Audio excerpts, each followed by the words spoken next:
Building a boat from plywood sounds simple until you're in the middle of a lake, holding your breath and waiting to see if your welds hold. Because water doesn't just push against a hull, it pounds it. Every single wave twists the joints, putting hundreds of kilograms of force through what started as nothing more than flat, ordinary sheets of plywood.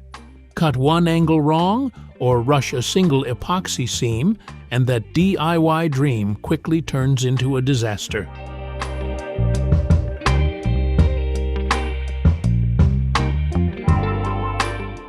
In this project, an American creator takes on that exact challenge from scratch. No pre-cut kits, no room for error. Just basic tools, precise engineering, and a few sheets of plywood that need to transform into a rock-solid watercraft. Because anyone can build something that floats for 5 minutes. The real challenge is building a boat you'd actually risk your safety in.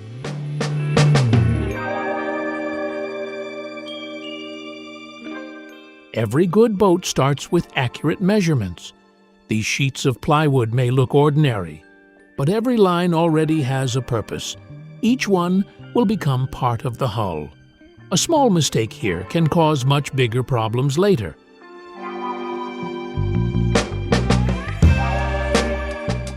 Panels may not fit together properly. The hull may become weaker, or the boat may not move through the water as smoothly as planned. That's why every piece is marked carefully before the first cut is made. Once the panels are joined together, correcting those mistakes becomes much more difficult.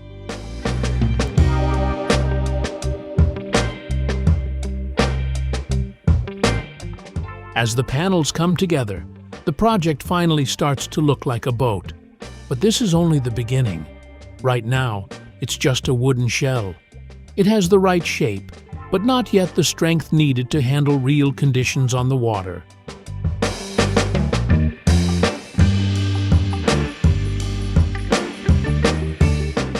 Right now, the hull has the right shape, but shape alone won't keep the water out. Any small gap between the plywood panels is filled to create one continuous surface. This keeps water out and helps strengthen the connection between each section of the hull.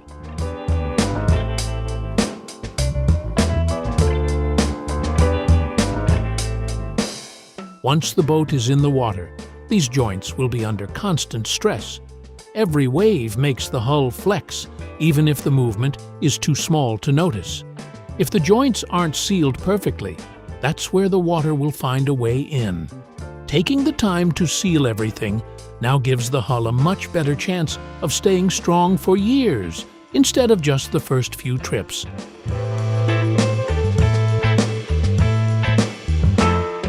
Not every part of the boat can wait until the final reinforcement stage. Some components need to be strengthened while they're still on the workbench. It's easier to work on them now than after they're permanently installed inside the hull. For this section, layers of fiberglass are combined with epoxy resin to create a much stronger part.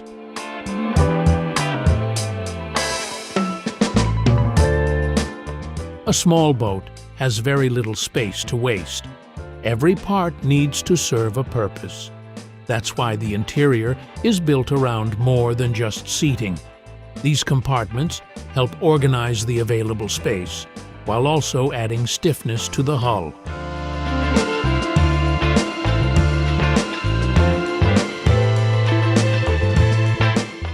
Instead of leaving the inside completely open, the extra panels tie different sections of the boat together, making the entire structure feel more solid. At the same time, they create practical storage for everyday gear. Life jackets, fishing equipment, tools. Keeping everything in its place makes the boat safer, more comfortable, and much easier to use once it's out on the water.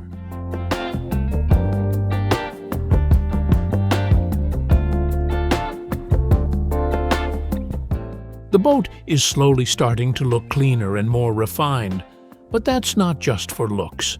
Every single joint is filled with marine sealant, then sanded down until the panels blend into one continuous surface. It's a tedious process, but it's the only way to guarantee both strength and water resistance.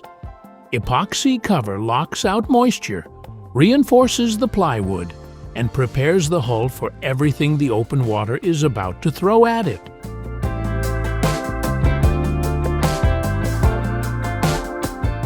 You can buy the best materials in the world, but if you put this boat together in the wrong order, you're done before you even reach the water. That's why every single piece gets finished before it actually goes into the hull. Right now, it's easy to sand every corner and seal every tight spot. But once these parts are glued down, you're never getting back in there.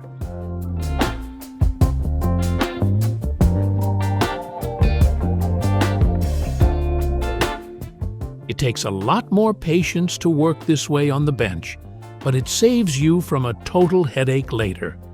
Every major joint inside the boat is reinforced with fiberglass tape and epoxy. The tape bridges the connection between two panels, while the epoxy bonds everything together into one continuous structure.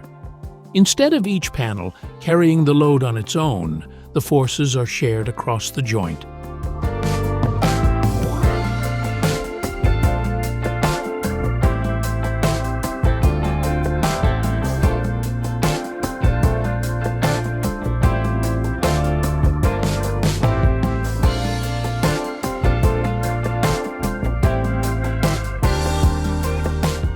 That's why experienced builders test-fit everything as they go.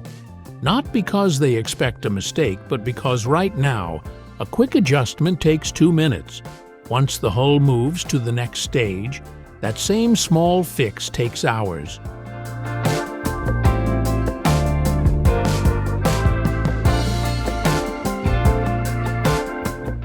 Plywood is strong, but on its own, it won't survive years in the water. Moisture, UV rays, and constant wave impacts will wear it down fast. The Creator wraps the entire hull in layers of fiberglass and epoxy. Together, they create a tough outer shell that seals the wood and stops water from soaking into the plywood, keeping the boat lightweight and rot-free.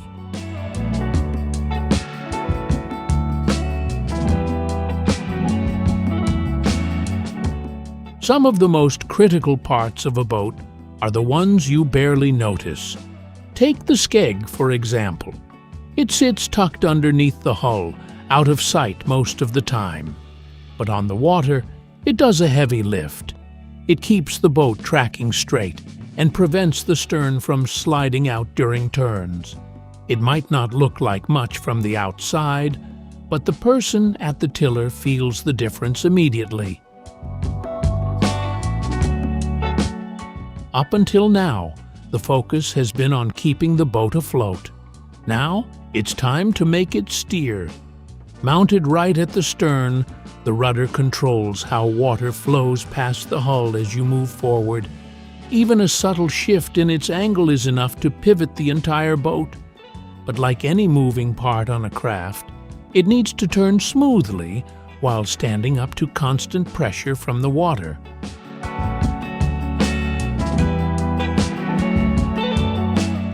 Once the deck is permanently sealed, most of the space inside the hull can no longer be reached.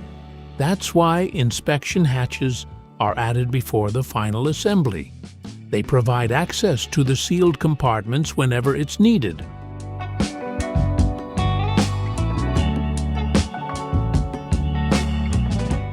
While some of the painted parts dry, it's a good time to assemble a simple launching dolly.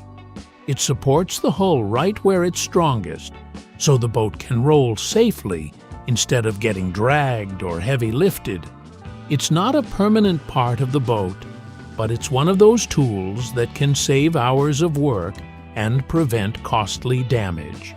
Sometimes, building the right equipment is just as important as building the project itself.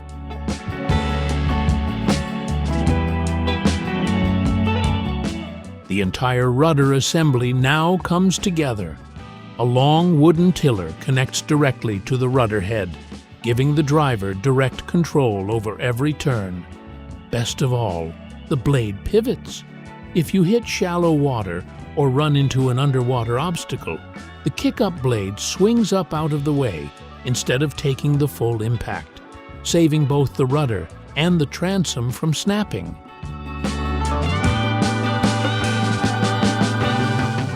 By this stage, the build reaches a really interesting point. Experienced builders look at this stage completely differently. They know that the last 10% of the build usually dictates how this boat holds up over the next 10 years.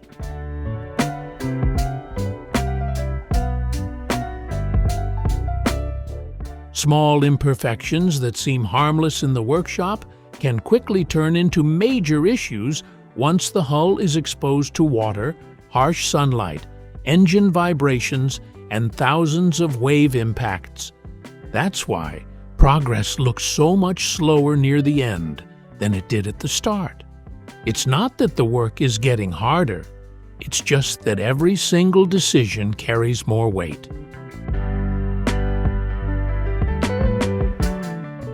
At this point, you'll spend hours tweaking things most people will never even notice, smoothing out a hidden corner, cleaning up a glue line, solidifying a joint. None of those tiny details demand attention on their own, but together, they're the difference between a boat that just happens to float and one you can actually trust your life with. The next stage is a sail. It looks simple enough, just a piece of fabric catching the wind, but it's actually one of the most precisely engineered parts of the whole boat. With no moving parts, it still has to pull all that weight through the water. It turns raw wind into forward push, and even the smallest adjustment to its shape completely changes how the boat handles. The seams aren't just there to hold the fabric together. Every single stitch takes a beating as the sail fills, relaxes, and snaps back with every gust of wind. Building a sail is a totally different game than building the hull. Wood can be sanded down. Epoxy covers up small mistakes. Fabric isn't that forgiving. Once you make a cut, there's almost zero room for error. This piece right here is what replaces the engine. From this point on, every light breeze becomes usable power. That's really what has made sailing so special for centuries. It's just you, the hull, and the wind doing all the work.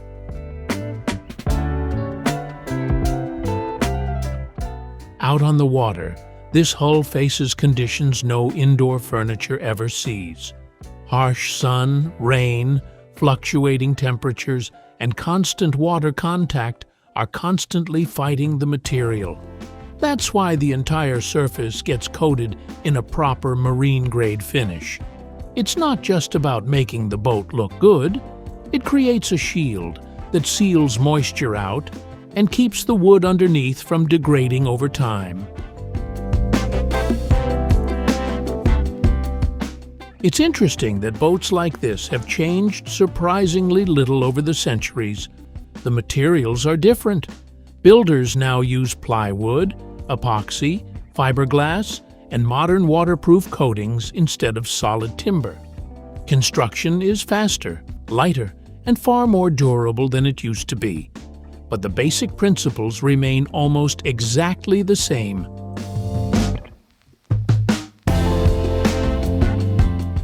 A hull still has to move efficiently through the water. A sail still has to capture the wind.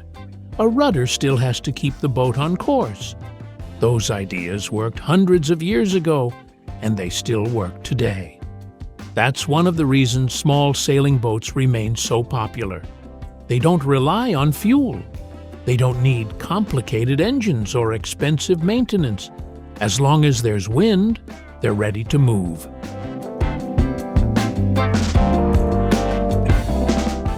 Many people assume sailing is slower or more difficult than using a motor. In reality, it's simply different. Instead of controlling an engine, the sailor learns to work with the wind. Every change in direction, every gust, and every adjustment of the sail becomes part of the experience.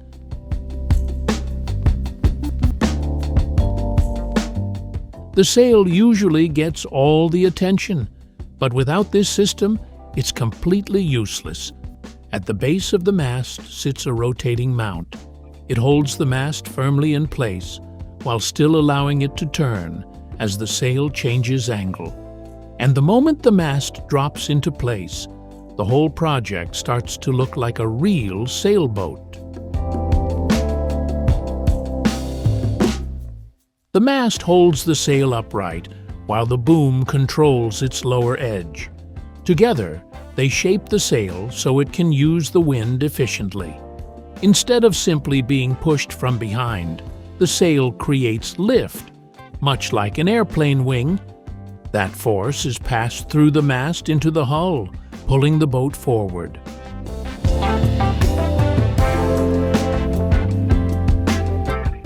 A few basic parts: no engine, no fuel, just the wind, carefully controlled and turned into motion. It's a system people have relied on for hundreds of years, and it still works just as well today. Will the hull sit at the right height? Will it stay balanced? Will the sail pull as expected? Will all those hours of hard work come together as one complete boat? There's only one way to find out.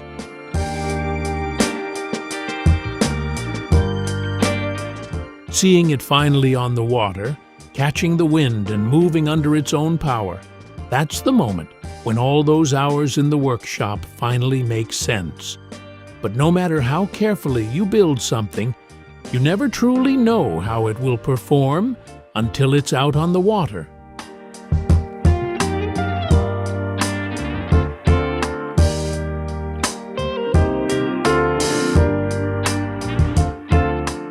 Fortunately, this time everything comes together just as planned.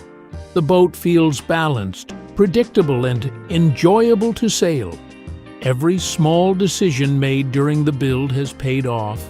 The project is officially complete. Now comes the best part, finally getting to enjoy it.